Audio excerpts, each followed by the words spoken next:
Why did you decide to take this on such short notice? Well, initially, the UFC wasn't matching my numbers. What me and my team had decided was fair for this fight. So that's why that fight didn't happen. So when this main event fell through, they were kind of in a nice way to say it, I guess, in a pickle. And they called up your boy and they requested my services, but my services come at a handsome fee, so that they were willing to match that fee or get as close to it as I wanted them to. And I'm here. And the reason why I'm taking this short notice fight and doing all this craziness, this is the same stuff that got me here. Throughout my whole career, I've always done things like this, and I'm pretty comfortable with the uncomfortable. Is one way to put it. Jorge, it's good to have you on the show, my brother. It's good to see you since we last saw each other in Vegas. You know how I feel about you. I think you box office, my man, no question about it, which is why I was happy you fought for your money for this fight. Having said all of that, break down for us what you believe we will see when you go into the ring against Usman, because he's no joke now. Talk to us about what we should expect to see. A baptism. I'm baptized this man. All right. Explain. Well, I'm gonna remove him from the state of being awake and consciousness and all that, and I'm just gonna leave him sleepless.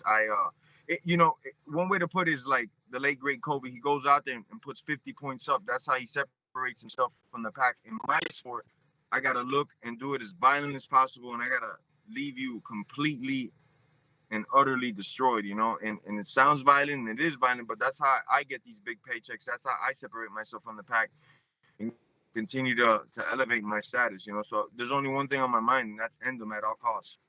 You're one of the most ferocious fighters, as we see that, 3-second knockout you had. You're one of the most ferocious fighters we've seen. What is it that you think, and what do you do to get yourself into the frame of mind that you have to be into to want to end a person or baptize somebody? How do you get yourself worked up to that degree?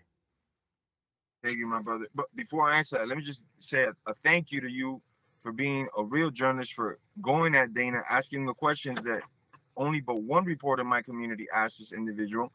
And really giving him some heat, because nobody really does that to Dana, besides Mr. Stephen A. Smith and yourself. Not a lot of people really give him what a journalist is supposed to do and get both sides of the story. So for that, thank you, my brother. For the last one, I thought that was awesome of you, man. And how do I get in the mindset? It's just I've always kind of had this mindset, but after I took a year off and I got to look at my career from the outside and from a bird's eye view, I realized there's some things I needed to do to get to the level I wanted to get, and that's leaving people unconscious in a very bad way. I got a lot of decisions that could have gone my way that went the other way, and that's something that didn't sit well with me. I didn't want to come back to the sport and win those decisions. No, I wanted to come back and make sure that between me and the next guy, there's a vast difference that's not even speakable of. You can't compare me to other individuals when I'm done in this sport. Well, let me say this to you. You talk a lot about yourself, but you talk about the sport and other people as well. You don't just think about yourself. So I asked this question in that spirit. When you were fighting for a higher take, particularly at a pay-per-view gate and what have you, we've seen reports John Bones Jones and others are considering and have said they're willing to sit out for as long as they possibly can because they wanted to address the issue of fair pay in the UFC. How near and dear is this issue, not just to you personally on behalf of yourself, but for the sport, your contemporaries in the sport? Do you feel like y'all are being treated fairly? Because it came across as if you thought otherwise. No, I don't. Not just me, but a lot of my brothers and sisters in the sport, I don't feel they're getting treated fairly. It's not that everybody's getting treated unfairly, but across the board, I think it could be a little better.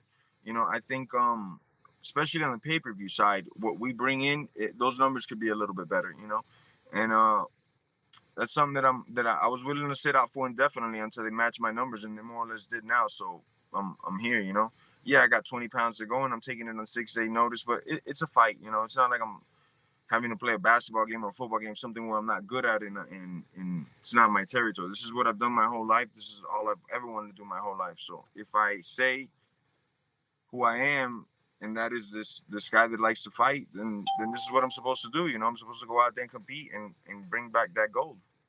Usman make it out of the first round? No. He's not making it out of the fight conscious. My only goal is to leave him in a stretcher. Wait a minute, though. You said something about 20 pounds on 6 days' notice. What are you talking about? Gaining, losing 20 pounds in 6 days? Is that what you just said? Losing. Yeah. So when we finally made it You got to official, lose 20 pounds in 6 days? 20 pounds. 20 pounds. Yes, sir. When they made the fight official, I was about 191 pounds. So till Friday, Okay. I gotta lose that weight. Okay, Gotta let be me ask you this 170 question. pounds. Shouldn't we be a little bit worried about you then? To lose 20 pounds in like 6 days? Ain't that going to zap you a little bit?